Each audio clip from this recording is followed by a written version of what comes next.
For the most part, billionaires who weren't born that way aren't young. Even if they were born into wealth, it takes a long time to go from $1 million to $1 billion. Some people, however, have no patience to wait around for the thousands of millions to come pouring in, so they find a way to make the gargantuan bucks super fast.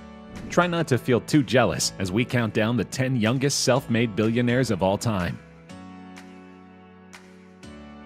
What were you doing when you were 21 years old? Buying your first beer? Well, your first legal one anyway? That's great, but Kylie Jenner celebrated turning 21 an entirely different way, by becoming the youngest self-made billionaire in known history. Obviously, Kylie Jenner didn't come from rags. As a member of the high-profile Kardashian/Jenner clan, young Kylie was already worth quite a bit of money, but recently she's kicked it up many notches. Kylie owns a cosmetics company called, creatively enough, Kylie Cosmetics. For a while, it sold decently, but nothing too crazy. Then in November 2018, she started an exclusive deal with beauty retailer Ulta. Suddenly, her cosmetics were in over 1,100 stores around the country. That, combined with Kylie's social media savvy and fan-friendly personality, sent business skyrocketing. Within months, Kylie Cosmetics was valued at over $900 million. And guess what? Kylie Jenner is the one and only owner. Add the cash she already had, and figure that she only has a handful of employees, and she is now worth over $1 billion. While Jenner didn't bootstrap her way to 10-figure status, she still took a small company and made it absolutely enormous, and that's a feat that simply cannot be denied.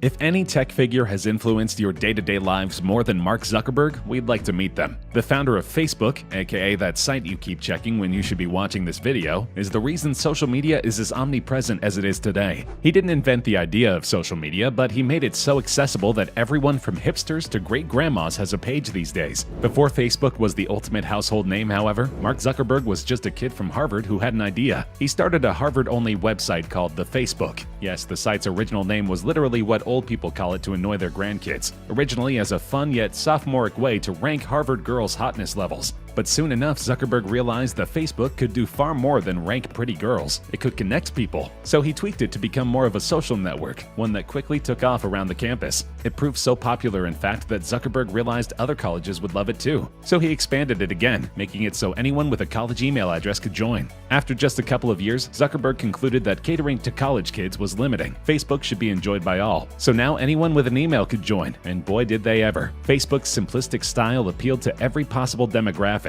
Soon, virtually everyone of every generation had a Facebook account. All this propelled Zuckerberg's value to the stratosphere, and in 2008 he became the youngest self-made billionaire ever. Kylie Jenner broke his record a decade later, but at a current net worth of over $68 billion, we're guessing Zuck isn't crying much about it.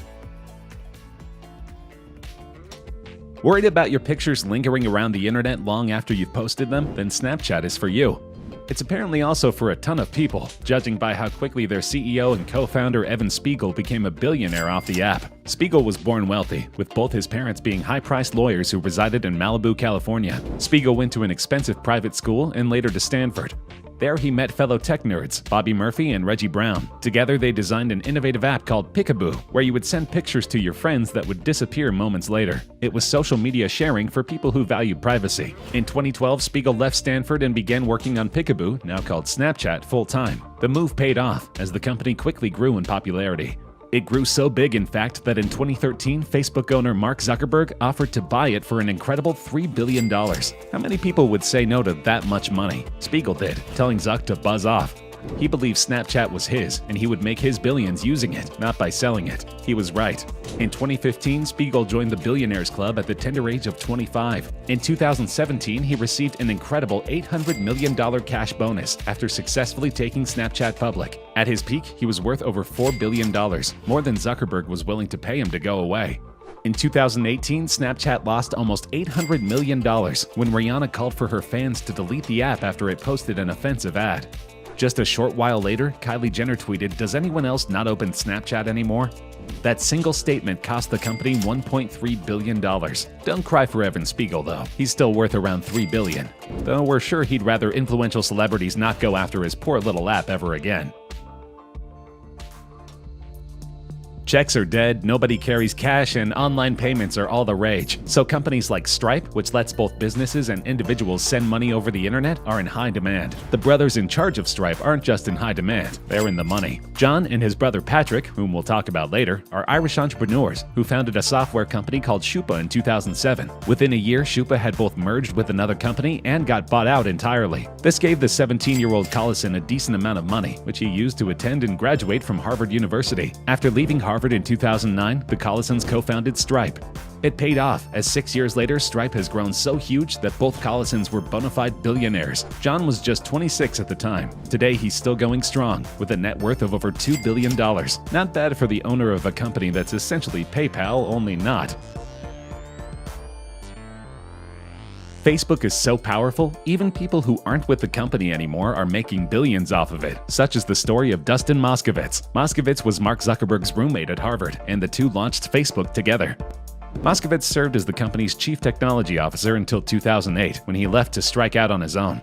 However, even though he no longer worked for Facebook, he retained a 6% stake in the company. In 2010, when Facebook ballooned in value, that minority stake made Dustin Moskovitz a billionaire at age 26. Nearly a decade later, being a singular billionaire must feel old hat to Moskovitz. He's currently worth over $11 billion, thanks to those Facebook shares being more valuable than ever. In addition, the project management tool he founded after Facebook, Asana, is currently valued at $1.5 billion. Once Asana becomes profitable, who knows how heavy Moskovitz's wallet will be. Unlike the Facebook crew, two of Snapchat's co-founders are still running the company together. This means that Evan Spiegel's success is Bobby Murphy's as well, and both are extremely young, self-made billionaires. Murphy attended Stanford and was in the same fraternity as Spiegel and Reggie Brown. After launching a college advice startup called Future Freshman that went nowhere, the trio worked on what was then called Picaboo. They changed the name to Snapchat, and after graduating from Stanford, Murphy worked an engineering job to pay Snapchat's ample server bills.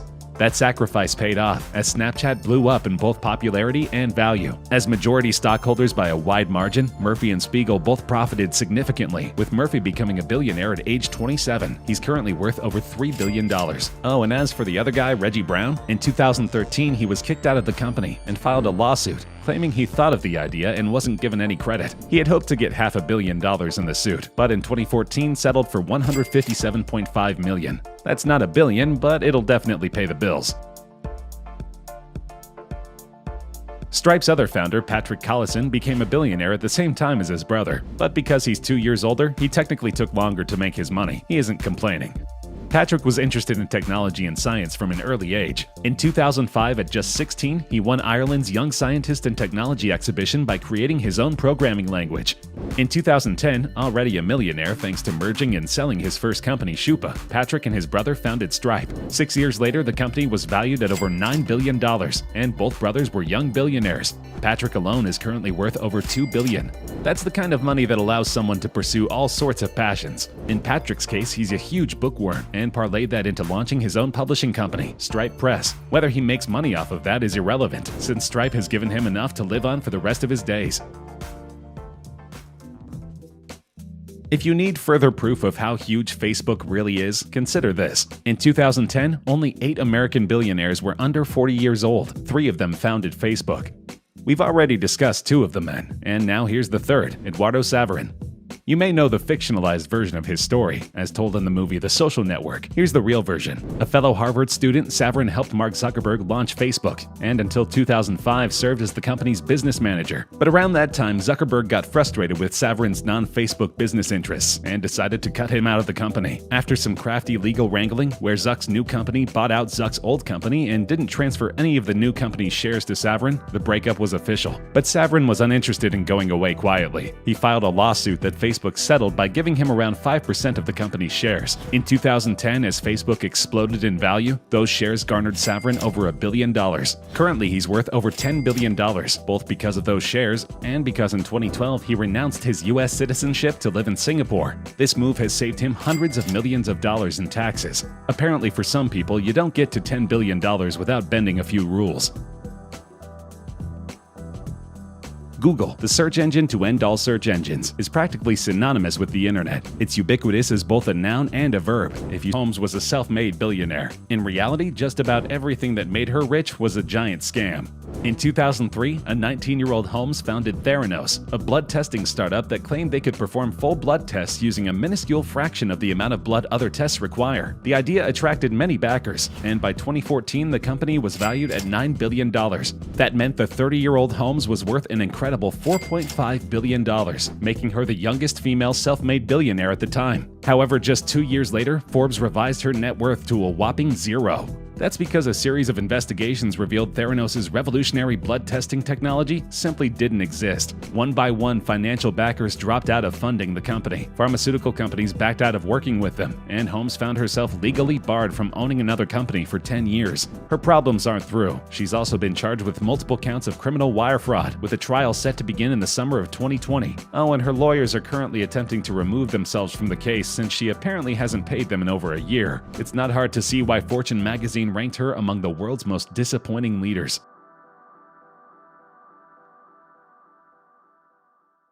Say you Googled something, people know exactly what you mean. And it all started with one young billionaire, self-made tech guru Sergey Brin. Brin attended Stanford and met a kid named Larry Page during orientation. The two formed a bond, at least partially because both realized the world needed a better search engine. They created one, called Google, that was powered by their very own algorithm, called PageRank. This algorithm analyzed the amount and ranking of a website's backlinks to determine how high or low the site would appear in a Google search. Google took off at Stanford, and once it became available to anyone with a computer, it completely revolutionized web surfing. It became so huge that when the company went public in 2004, it was already valued at $27 billion.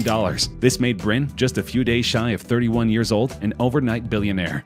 15 years later, Google and Sergey Brin show absolutely no signs of stopping ever. Google is currently worth about $300 billion, and its parent company Alphabet is worth an incredible $900 billion. Since Sergey Brin owns both, he's making money like crazy. He is currently the 10th richest person on Earth, with almost $54 billion to his name. Not bad for a website that upon first glance is a white screen and a search bar and not much more. Technically, Elizabeth